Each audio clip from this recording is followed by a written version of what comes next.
Hello friends, कैसे हैं आप लोग।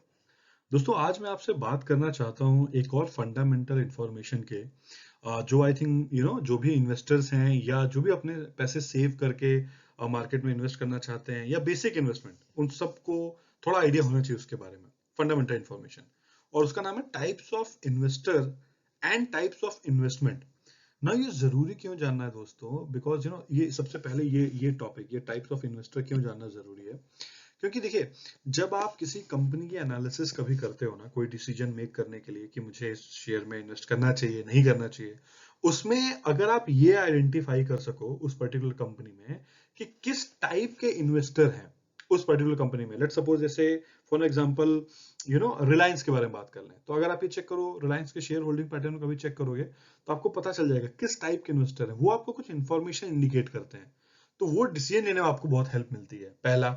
दूसरा, जैसे जब आप कभी आईपीओ में अप्लाई करते हो, तो जब आप आईपीओ में अप्लाई करते हो ना, तो उसमें कैटेगरी होती है कि आप रिटेल टाइप के इन्वेस्टर हो या एचएनआई टाइप के हो। तो आपको सही एप्लीकेशन, करेक्ट एप्लीकेशन करना ना बहुत इंपॉर्टेंट है, नहीं तो वो जो है रिजेक्ट हो जाएगा आपका जो एप्लीकेशन होगा।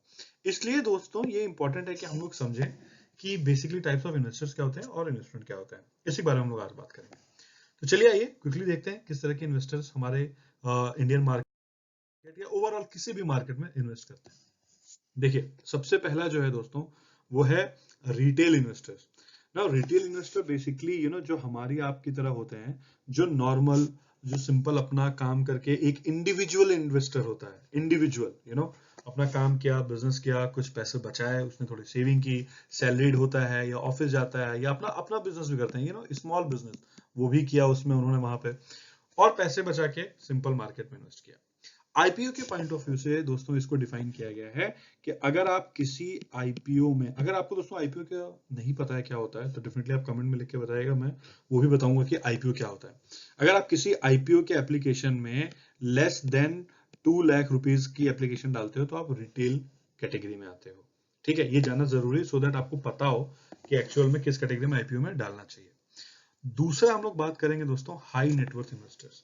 देखिए, बेसिकली जैसे कि नाम ही इंडिकेट कर रहा है, हाई नेटवर्थ, जिनके पास बहुत पैसा है। इधर वो एज अ कंपनी चला के उस चीज को मैनेज करते हैं या सिंगल हैंडेडली मैनेज करते हैं, और जिनके पास लाइक जब आईपीओ आता है, तो वो आईपीओ में ग्रेटर देन 2 लाख की एप्लीकेशन लगाते हैं नॉर्मली, उनको बाय डेफिनेशन हम लोग हाई नेटवर्थ इन्वेस्टर बोलते हैं।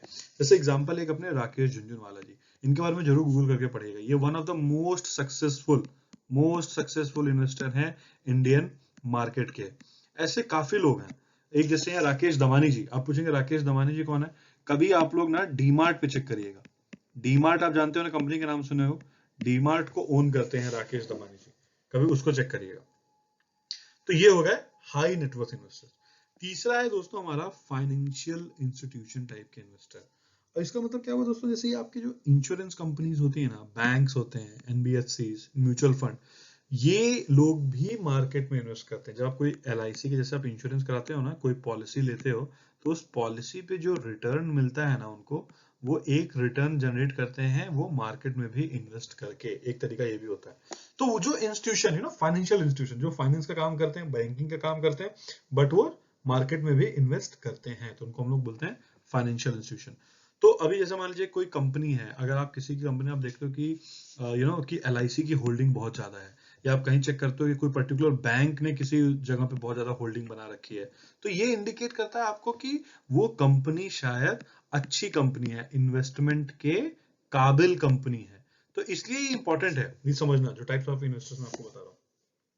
फिर एक आता है दोस्त, foreign institutional investors.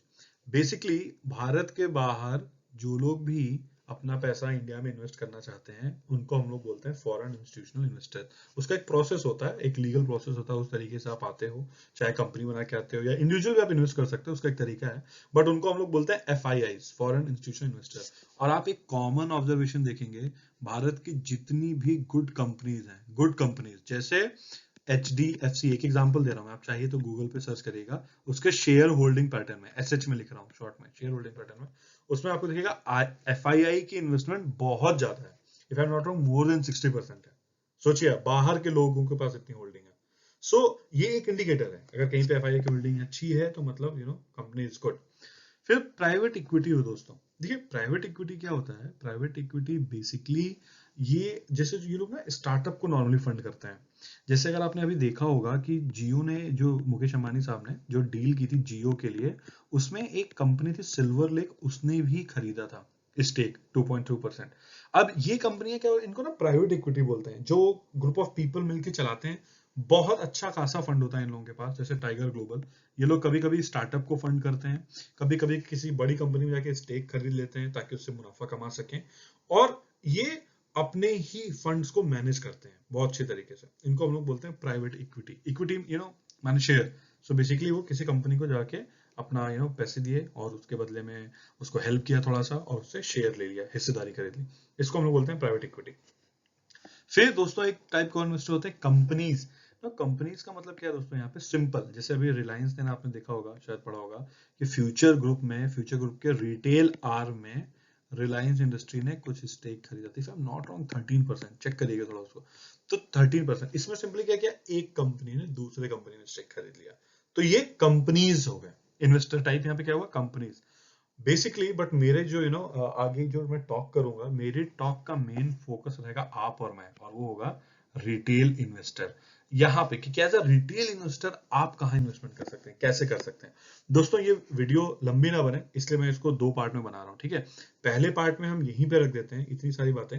Next part में हम लोग देखेंगे कि किस तरीके की इन्वेस्टमेंट एक रिटेल इन्वेस्टर कर सकता है मार्केट में, ठीक है।